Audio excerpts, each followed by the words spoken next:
اللهم صل وسلم على سيدنا محمد وعلى آله وأصحابه أجمعين. رضيت بالله ربا وبالإسلام دينا وبمحمد نبيا ورسولا. فاغفر الله العظيم الذي لا إله إلا هو الحي القيوم وأتوب إليه. Syukur kita kepada Allah Taala yang melimpahkan iman dan Islam. Semoga Allah memanjangkan umur ini di dalam keadaan keafiatan dan taufik dan hidayahnya, dan diambil dengan umur ini dengan mendapat ampunan dan keridhaan. Amin ya rabbal alamin. Daripada alhamdulillah kembali lagi dalam pengajian tauhid. Dan imam dalam waktu yang lalu sedang kita bicarakan berkenaan mengingat mati. Di dalam mengingat mati ini Allah Subhanahu wa Ta'ala menjadikan beberapa kali itu sebagai mengingatkan bahawa manusia ini akan berakhir dengan kematian. Ada di antara kejadian yang Allah jadikan ialah dengan peningkatan umur dari tahun ke tahun.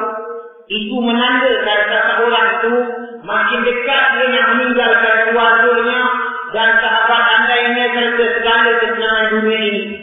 Tiap tahun kita menambah umur, maka menunjuk kita makin hari makin dekat. Ada kejadian lagi Allah Ta'ala jadikan dengan kelemahan yang dalam. Matanya dah mulai kurang awal. Ya, dan kata orang datang kelemahan badan, datang perubahan rambut dan segala macam yang lain. Ada pula yang Allah Ta'ala jadikan pula ialah dengan mana didatangkan penyakit. Sakit-sakit yang datang ini mengingatkan seseorang itu akan berakhir dengan sakit yang akhir, iaitu namanya sakit sakaratul maut. Jadi sebelum dia sampai kepada tahap sakit sakaratul maut, sakit sakaratul maut sakit yang tidak ada ubat. Itu yang Nabi beritahu kepada Nabi, semua sakit ada ubat kecuali sakit maut. Ada hadis yang ada, semua sakit ada ubat kecuali sakit tua. Makna sakit tua, sakit yang membawa kepada sakit sakaratul maut. Ya, jadi dalam makna mengatakan soal sakit ini, ya, kita disiapkan rokat malam ini kita tema.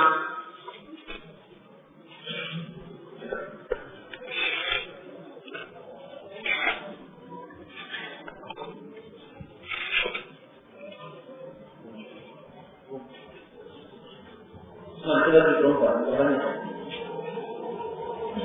Tak ada. Buat ketemu.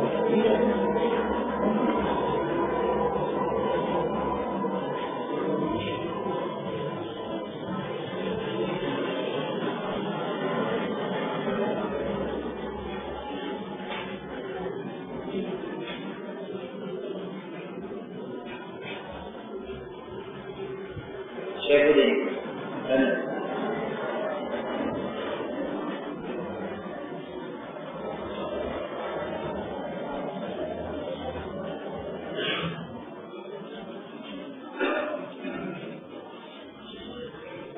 Sebelum kita membaca muka yang baru diidarkan, mari sama-sama kita menghadiahkan satu Al-Fatihah kepada Rasulullah sallallahu alaihi wasallam. Semoga Allah memberkati apa yang bakal kita dengar dan dapat diamalkan dan menambahkan peringatan dengan kejadian kematian ini. Amin. Al-Fatihah. Alhamdulillahirabbil alamin. Iyyaka na'budu wa iyyaka صراط الذين أنعمت عليهم.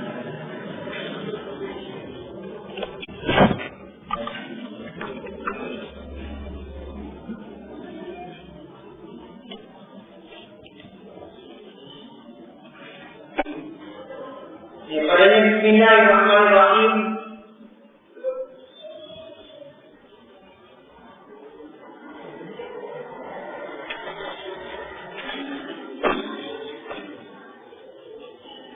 Bismillahirrahmanirrahim.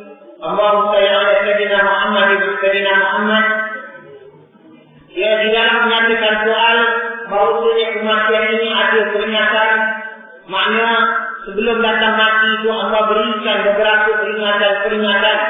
Di antara yang baru kita sentuh ialah soalan kematian ini adalah sakit. Jadi dikatakan yang pertama, ya dengan katanya Bismillahirrahmanirrahim, Allahumma shalli ala sayyidina Muhammad wa ala Muhammad. Afdal bertaubat bagi mereka yang sakit atau uzur. Jika dengan kesihatan itu dia boleh memberikan bantuan serta pertolongan untuk kebaikan. Baik, dia katakan tadi, afdal bagi orang yang sakit itu memperbanyakkan taubat. Jadi dalam masa sakit nak banyak taubat. Kerana kita tidak tahu sakit ini jodohnya sembuh atau sakit ini jodohnya mati. Jadi banyakkan bertaubat ketika sakit. Ya, ini dituntut. Baik, kemudian katanya yang kedua, sunat yang sakit atau yang uzur berikhtiar mencari obat dari perkara yang diharuskan oleh syarak. Hukumnya sunat orang yang sakit dia cari obat. Dalam segi berobat kata ulama dia ada 3 hukum. Dalam segi berobat dia ada 3 hukum. Pertama, hukum berobat wajib. Wajib berobat. Baik, bila jadi wajib, bila mana sakit itu tadi dapat merosakkan ibadat, maka wajib berobat. Ya, dalam segi sakit dia ada 3 hukum. Pertama dia kata wajib berobat. Dia jadi wajib bila sakit itu boleh merosakkan ibadat. Dengan sebab sakit kita tak dapat sembahyang waktu. Dengan sebab sakit kita tak dapat menjalankan kewajipan. Ya, bagi umpama cari nafkah. Ya, dengan sebab sakit kita tak dapat pergi gajah uzama. Maka wajib dia berobat. Dia tak boleh kata, saya tak nak ubat sekarang, saya nak biarkan sakit saya, selagi mana saya nak, saya biarkan. Bila saya rasa saya nak berobat, saya berobat. Tak boleh ke betul. Sekarang sakit awak boleh berobat ibadat. Masa hari ini boleh sakit. Awak boleh semayang tak? Kalau dia kata saya boleh semayang, boleh pakai wajib berobat. Baik. Yang kedua, sunat berobat. Sunat berobat, bila sunat berobat, jika sakit itu boleh menurunkan taatnya kepada Allah. Jika sakit itu boleh menurunkan taatnya kepada Allah. Sakit dia boleh menurunkan taat. Contoh, kalau misal kata dia biasa baca Quran, tiba-tiba hukum baca Quran sunat. Dengan sebab dia sakit tak dapat baca Quran, dah turun ibadat Quran tak ada. Bila dia sakit dia tak dapat zikir. Bila sakit dia tak dapat banyak doa. Bila sakit dia tak dapat kadang pergi masjid. Jadi ibadatnya turun. Kalau ibadat yang menurun dengan sebab sakit, sedangkan ibadat yang turun itu ibadat sunat, maka sunat dia berubah. Ya, dia tak ada. Dia sunat. Dia kata, Ustaz, saya tak baca Quran tapi semayang saya buat. Saya kan tak dosa. Jadi kalau saya nak berobat, boleh. Sebab baca Quran itu sunat. Jadi hukumnya pergi berobat ke sunat. Yang ketiga, harus berobat. Baik, harus berobat ni hanyalah bagi para nabi-nabi dan rasul-rasul serta wali-wali. Hukum harus berobat. Bila harus berobat, bagi para nabi-nabi, para rasul-rasul, para wali-wali. Jadi 3 golongan, mereka kalau sakit, pada mereka tak wajib berobat, tak sunat berobat, harus berobat. Jadi sebab itu dikatakan, kalau kita dengar bersama ada Rasulullah SAW sakit, Nabi kena sakit demam, tapi Nabi tak cari ubat. Awak nak ikut Nabi. Oh, saya nak ikut Nabi, saya sakit, saya tak nak berubat. Tak boleh. Kenapa? Harus berubat ni hanya pada pada 3 golongan tadi. Para Rasul, para Nabi, para wali. Sebab bagi mereka, walau dia sakit, mereka punya taat tetap. Walau dia menderita sakit, dia punya ibadat tetap. Turun tak ada, menaik ada. Contoh Nabi Yaakob sakit, ya, tetap dengan kesehatan. Contoh Nabi Muhammad sakit, tetap dalam keadaan kesehatan. Tak ada menurun. Sebab itu harus berobat daripada Nabi-Nabi. Yang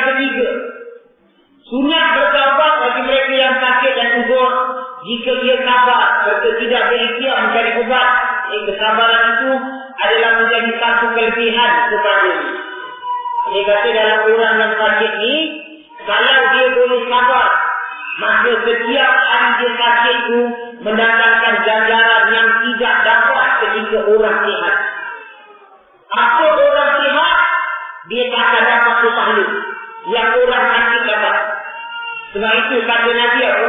Andai kata kalau kamu tahu apa orang sakit dapat, saya kamu nak sakit.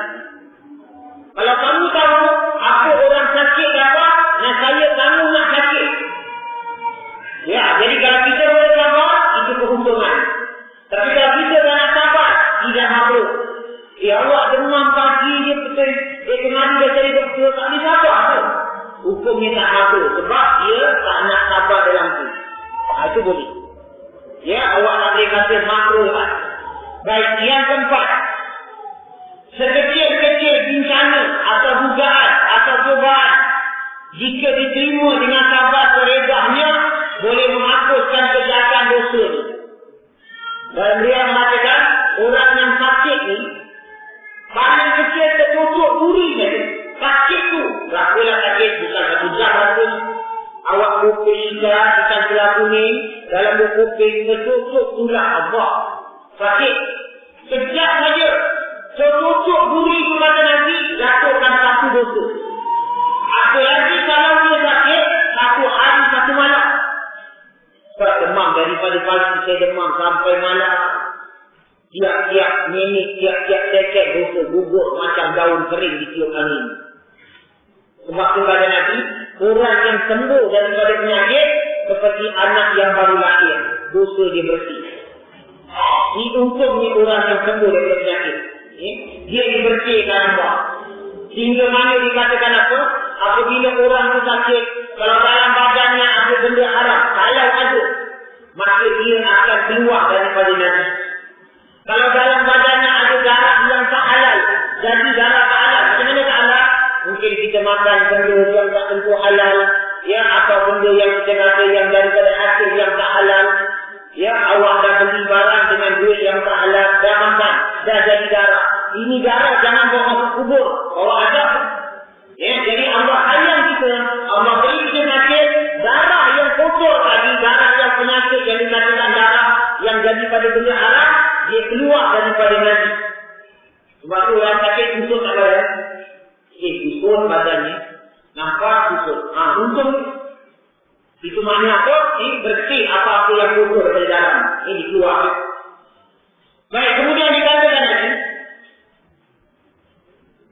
Salah orang yang kusut dianjurkan supaya membanyakkan doa dan berbuat kebajikan.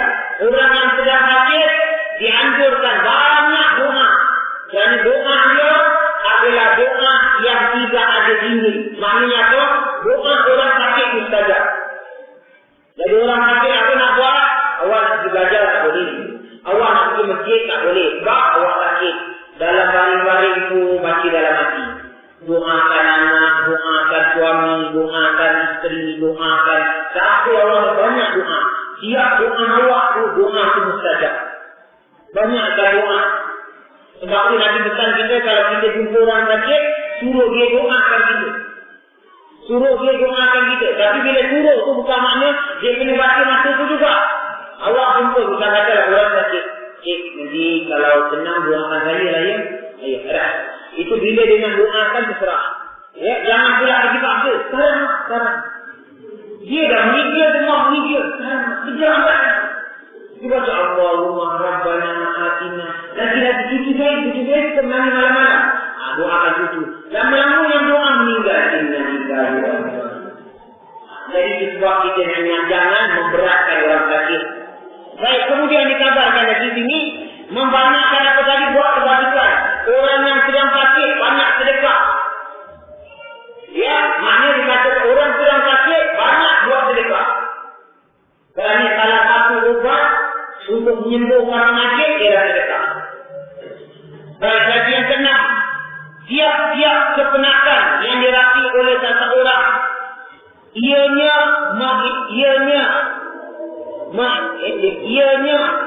mengkifarahkan kejahatannya dan mengangkat kepada kebaikan. Mengkifarahkan makna menggugurkan. Menghibarakan maknanya menggugurkan. Siap-siap awak rasa penat, maknanya apa rasa gitu. Allah tak tahan, sakit kepala. Dia tahan macam nak muntah, bunyinya berdenyut. Siap satu denyut awak kena tu. Maka kata Nabi apa? Dia mengangkat darjat kita besok di akhirat. Siap satu denyut. Siap satu sakit kita, sakit gigi, sakit mata, apa dah. Sebab besok apabila besok di padang mahsyar, ada di antara umat-umat Islam ni yang dapat istimewa tempat ni. Dapat syurga yang tinggi-tinggi. Apabila ditanya apa sebab kamu dapat di tempat yang tinggi? Dia kata aku pun tak tahu. Sedangkan nak kata dia orang wali, tidak. Nak kata dia Nabi, jauh sekali. Nak kata dia syahid, tidak. Nak kata dia salikin pun tidak. Nak kata dia daripada golongan orang-orang yang menegakkan agama Allah pun tidak. Tetapi apa kata Nabi? Dia lalu di padang mahsyar, wajahnya terang menerang, lebih terang pada matahari. Ditanya siapa ni? Inilah orang-orang yang selalu Allah uji dengan sakit. Dekat dunia Allah uji dengan sakit, dengan susah. Jadi dia dah kena banyak kita, dia dah kena banyak kata orang berdenyut ni apa baik dia kena banyak sangat. Maka untung ni. Dia untung. Sebab tu kita kadang-kadang ada orang kata, engkau ni tak habis-habis penyakit. Tak habis-habis balik penyakit kau ni. Jangan banyak dosa dah kau ni.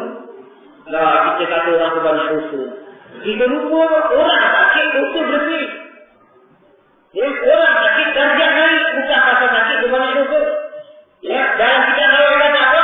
Orang beriman sakit itu satu kemuliaan.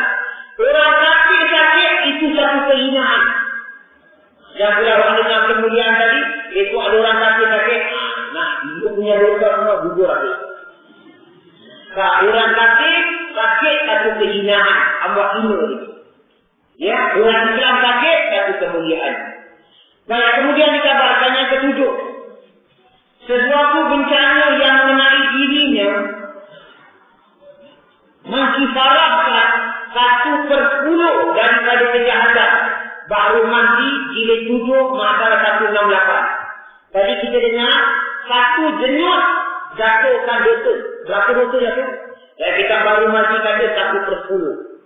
Satu jenyut. Awak kalau sakit kepala, awak biasa tahu. Ya Allah Ustaz, jenyut dia tak berhenti.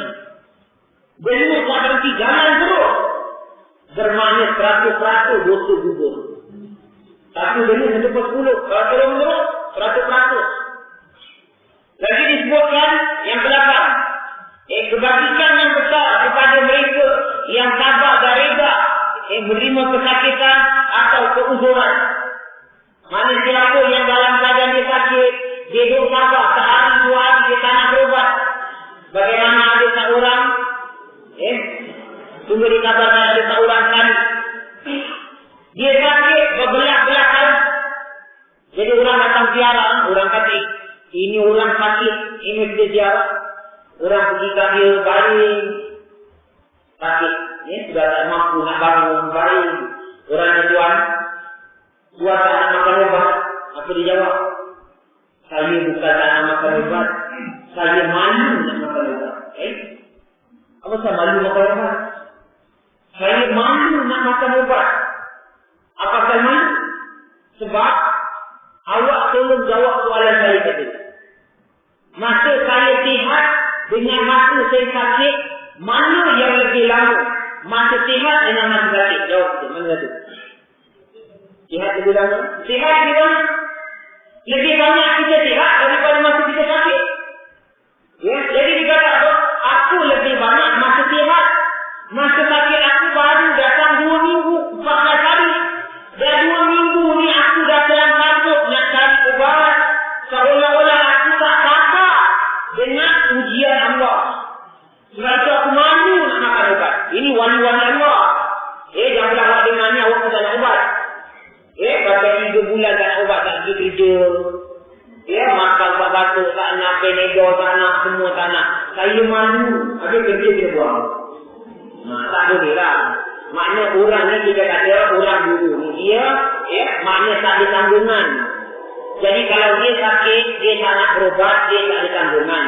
Kita kat Singapura ada kerja. Awak tak ada MC, awak faham. Awak kena buang. Ya, jadi masalah itu awak kena berobat. Dan kemudian dikatakan lagi, cuma masalah dia ubat itu saya nak ingatkan. Kadang-kadang bila kita pergi berobat dengan doktor, biasa doktor akan beri kita satu ubat yang dia kata walau dah baik pun kena kasih habis. Apa? Antibiotik. Baik. Bila antibiotik dia kasih, selalu yang dalam bentuk peluru. Faham? Yang dalam bentuk peluru itu, hati-hati. Kerana ada antibiotik, saya tak dapat semua. Ada antibiotik yang dalam bentuk peluru tidak halal dimakan. Dia peluru tu, sampel peluru tu dibuat daripada gelatin binatang. Gelatin binatang. Sebab tu kalau pergi doktor dia nak kasih antibiotik, dia mesti kasih awak demam ke, sakit letak ke apa sakit, antibiotik saya. Ya, maka dia suruh awak makan antibiotik. Awak beritahu dia, awak nak antibiotik dalam tablet. Dalam bentuk pil.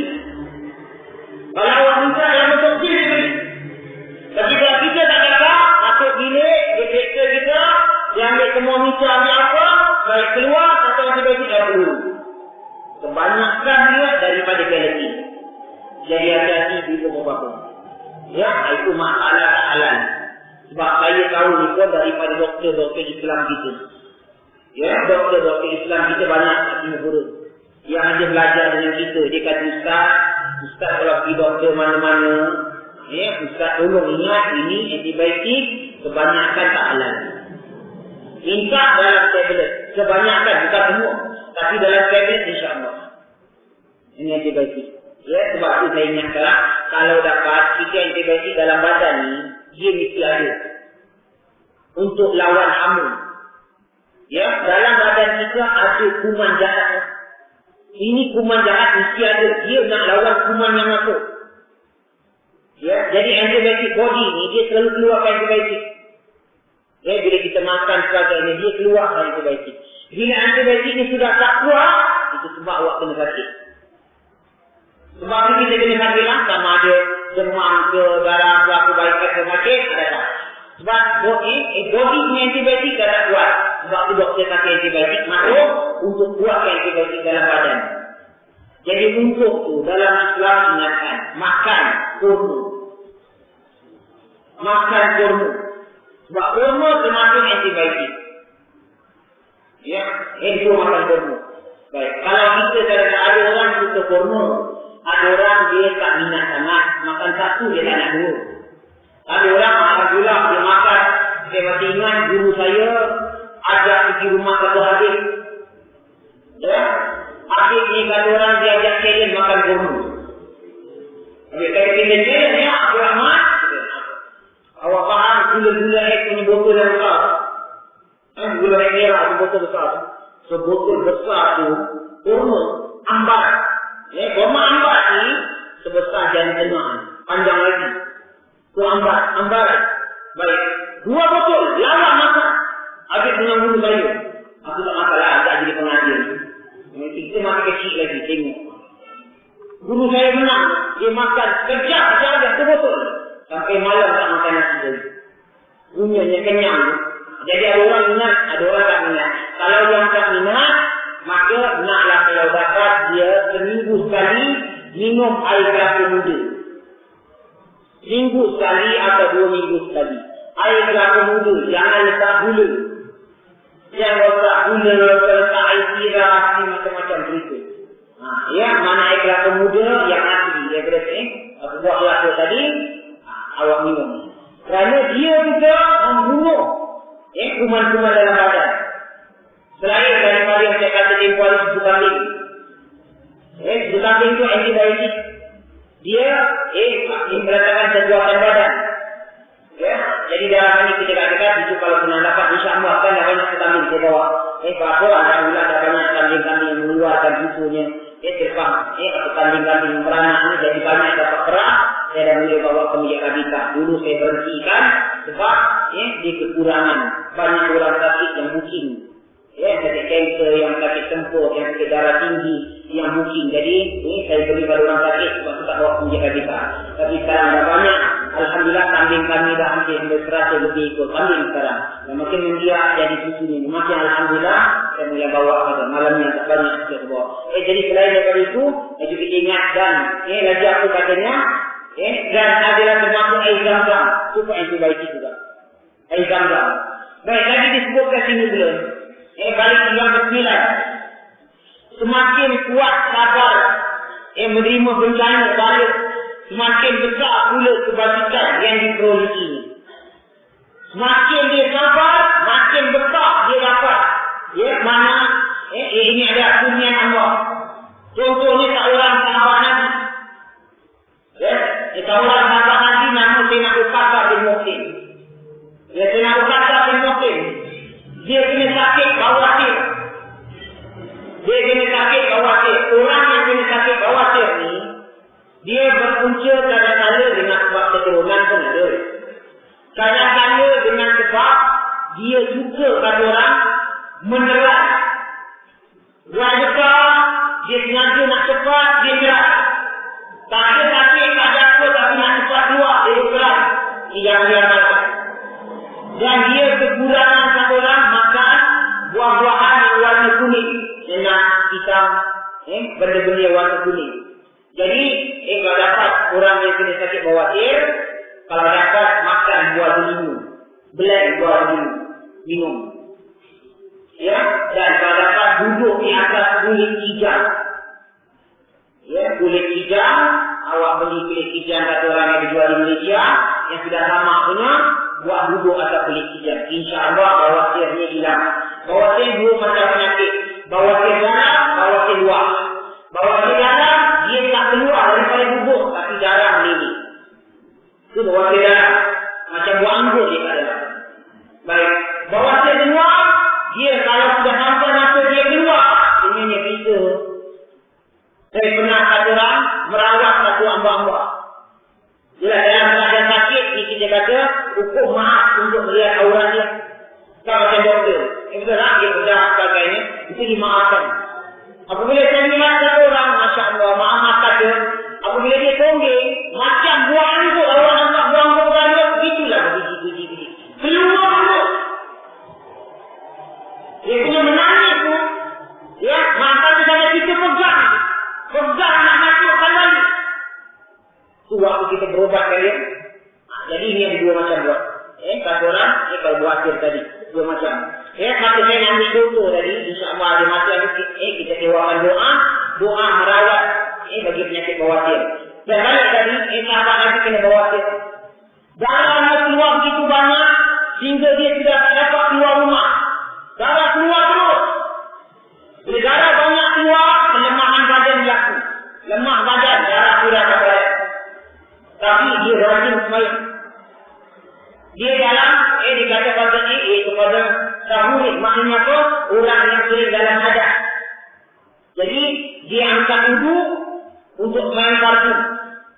Kalau nak main fardu, kena angkat wudu tadi. Tapi satu wudu boleh pakai dalam beberapa sunat. Dia rajin main sunat. Sehingga tempat duduk dia korek buat lubang. Tempat duduknya, darah terus di dalam menipis macam air. Isi lubang, duduk darah keluar. Dia main duduk. Apa yang pelik, tiap kali dia beri salam. Assalamualaikum warahmatullahi. Bila salam, semayang. Dah 2 rakaat, beri salam kanan, salam kiri, dia dengar suara bawah. Waalaikumsalam warahmatullahi wabarakatuh. Dia beri salam kiri, dengar jawapan. Waalaikumsalam warahmatullahi. Dia semayang lagi 2 rakaat. Lepas habis 2 rakaat, dia salam akhir, dia salam, dengar jawab malaikat. Waalaikumsalam. Dia beri salam, dengar jawapan. Oh, dia punya syok tu, dengarkan jawapan tu. Bahannya jawapan malaikat dengan suara yang sangat dia sedar. Terus semayang. Lama-lama dia rasa, kalau aku baik, aku nak meninggikan lagi aku punya. Dia ini semayang lagi banyak lagi. Dia jumpa Rasulullah SAW. Dia kata, ya Rasulullah, saya sakit tak ketahan. Saya nak ibadah lagi, tapi tak kedaya. Darah banyak keluar, saya lemah. boleh tak ya Rasulullah, saya minta tolong doakan dia sembuh. Ya, kerana setiap kali saya beri salam, saya dengar jawapan. Itu jawapan malaikat. Kalau itu ya Rasulullah, sembuh, doakan saya sembuh, saya nak banyak semayang, agar saya dapat dengar jawapan salam malaikat. Kata lagi betul, dia sembuh. Nanti doakan. Maka itu juga dengan rahmat. Ini rahmat Allah. Sahabat Nabi ini, dia balik dari penyakit. Balik penyakitnya dia balik. Betul-betul, saya nak semayang. Angkat duduk, semedo rasa, saya berdiri sekarang. Apa yang balik, apa yang balik. Assalamualaikum warahmatullahi wabarakatuh. Senang. Tak dijawab. Assalamualaikum warahmatullahi wabarakatuh. Tak dijawab. Dia banyak lagi, dia merasakan. Beri salah, tak dijawab. Keluar dia bertemu Rasulullah di masjid. Dia kata, ya Rasulullah, itu hari kalau saya semayang duduk, walau saya duduk, saya beri salam, malaikat jawab. Tapi bila saya dah sembuh, ni saya balik di semayang, dua kali semayang, tak dijawab malaikat. Aku kata, ya Rasulullah, jawab Rasulullah SAW, wahai Muslim, dulu kau ibadat tak serupa orang. Maknanya tak seperti orang sihat. Engkau ibadat dalam kewalahan, dalam penderitaan. Tapi dalam penderitaan kau buat semayang, malaikat tegar dengan kau. Sehingga malaikat bunyikan suara mereka untuk kau dengar bagi menjawab salam kau. Tapi sekarang kau dah seperti orang biasa. Maknanya apa? Dah sembuh. Kau dah macam orang biasa. Sebab itu bila kau semayang, malaikat sudah tak jawab salam kau. Sebab kau dah macam orang lain. Kalau malaikat jawab orang lain, dia pun kena jawab tak? Tak kena jawab. Mendengar kata, dia kata, ya Rasulullah, tolong doakan saya biar sakit bawah saya datang balik. Dia minta. Kata Nabi, tadi kita sembuh. Tak, ya Rasulullah, tolong. Kalau boleh dia lagi dahsyat datang, dan doakan dia besar sampai doa mati. Kata Nabi, betul, jangan betul kata, ya Rasulullah. Mati pun hati doa, dia pun yang menjerit, sakit itu datang. Dia diucap dengan hati pada Rasulullah, dia balik di sembahyang. Lepas saya ada di salam, Assalamualaikum warahmatullahi wabarakatuh. Waalaikumsalam warahmatullahi wabarakatuh. Assalamualaikum warahmatullahi wabarakatuh. Waalaikumsalam warahmatullahi wabarakatuh. Dengar kalau malaikat. Dia katakan yang buat tolong tekalkan sakit bawah dia itu sampai aku mati. Ini sahabat saya mungkin bermukasab. Jika tak dapat sepangkat iman, baru sakit sikit, kita tak tahan, orang kata, sabar. Awak tengok cakap sabar, bukan kena kepada orang. Malaikat pun jabut Allah, betul yang tadi. Allah. Jadi balik tadi dikabarkan yang ke-10. Harus mempelajari pendapat doktor yang tidak beragama Islam. Selagi pendapat itu tidak menghalang untuk menunaikan ibadah atau tidak mencederakan ibadah. Dikata boleh tak kita orang Islam berubah dengan doktor bukan Islam, hukumnya harus boleh. Boleh tak percaya pendapat doktor? Jawabnya boleh. Dengan syarat, manakala tidak menghalang ibadah. Seperti Allah sakit, tiba-tiba pergi doktor kata mati tak boleh pergi umrah. Mati punya sakit ni berat, kalau pergi umrah nanti jadi masalah. Itu tak boleh percaya. Sebab tawakal kita mana? Tawakal kita mana? Ini satu. Hilang tawakal. Sebab percaya tadi. Dia doktor, ustaz kan doktor kan niat baik. Dia bukan nak apa. Dia nak kita selamat. Sekarang kita kata yang beri sakit Allah. Yang sembuh kan? Allah. Sebab itu doa Nabi Ibrahim dalam Quran apa? Doa sakit. Dia lah yang menyembuhkan aku. Dia yang menyembuhkan aku. Jadi kalau saya contoh misalnya dia kata, kadang-kadang air ganti. Minum air ganti tak baik-baik. Makan pendek tak baik-baik. Sampai 5 hari tak baik. Sebab Allah belum nak baik itu. Ini semua sebagai sebab. Ubat air ganti semua sebab. Yang menyembuhkan Allah. Jadi kalau awak ingatkan, awak tinggal Singapura, awak boleh balik. Maknanya Allah dah lupa. Yang menyembuhkan Allah. Dan Allah tak pilih tempat dia nak sembuhkan Allah. Itu tak boleh percaya pendapat itu. Dan tadi lagi apa? Yang ke-11, tidak harus mempunyai pendapat doktor yang tidak beragama Islam jika pendapat itu menghalang daripada menunaikan ibadat berdasar kitab Bujrani jilid 3. Kalau dia halang, umpama dia kata lepas operasi mata, kaki tak boleh angkat wuduk. Tapi kalian tak uduk lah. Tapi saya macam mana saya mau semayang? Awak mau punya mata selamat, awak tak boleh angkat uduk. Awak tak boleh angkat uduk, satu. Boleh saya tu? Lagi tak boleh. Betul lah. Baru saya mata saya pun baru debu. Debu air. Yang masuk lagi parah. Air mengalir keluar, debu melekat. Jadi macam mana semayang? Ini kita kata masalah ni nak jalan kawasan. Sebab mata kita milik Allah. Yang menyembuhkan Allah, doktor ikhtiar. Pandai-pandai doktor di ikhtiar. Bagaimana dikatakan Syekh Abu Ya'la atau Abu Yunus, saya lupa nama dia. Beliau kata operasi mata di Bukhara. Ini gambar Imam Bukhari. Jadi doktor agama Kristian. Doktor dia kata wahai imam orang Islam. Kamu punya mata tak boleh kena air. Kalau kena air, jadi buta. Confirm doktor, kena air buta. Baiklah doktor. Doktor keluar, terus dia pergi belakang, dia ambil timba, dia cebur air, dia angkat duduk, dia sapu kamu. Doktor yang kena air buta. Bukan mudarat, buta terus. Doktor keluar pergi depan, dia keluar pintu belakang, dia ambil timba, dia angkat duduk. Akhir dia semayang, doktor tu kata orang tak apa, barang yang dia nak dapat keluar, dia patut balik. Bila patah balik, dia nampak orang ni muka mata. Dia kata, wahai imam orang Islam, awak memang tak sayang dan mata awak. Awak akan buka kalau awak ni. Ya? Kalau imam ni kata, mari sini kau doktor, tengok mata saya lagi sekali. Kalau doktor bila lihat mata ni, subhanallah, doktor tu kata, lebih lagi, maknanya dia kata, lebih baik daripada sebelum sakit. Lebih baik daripada sebelum sakit.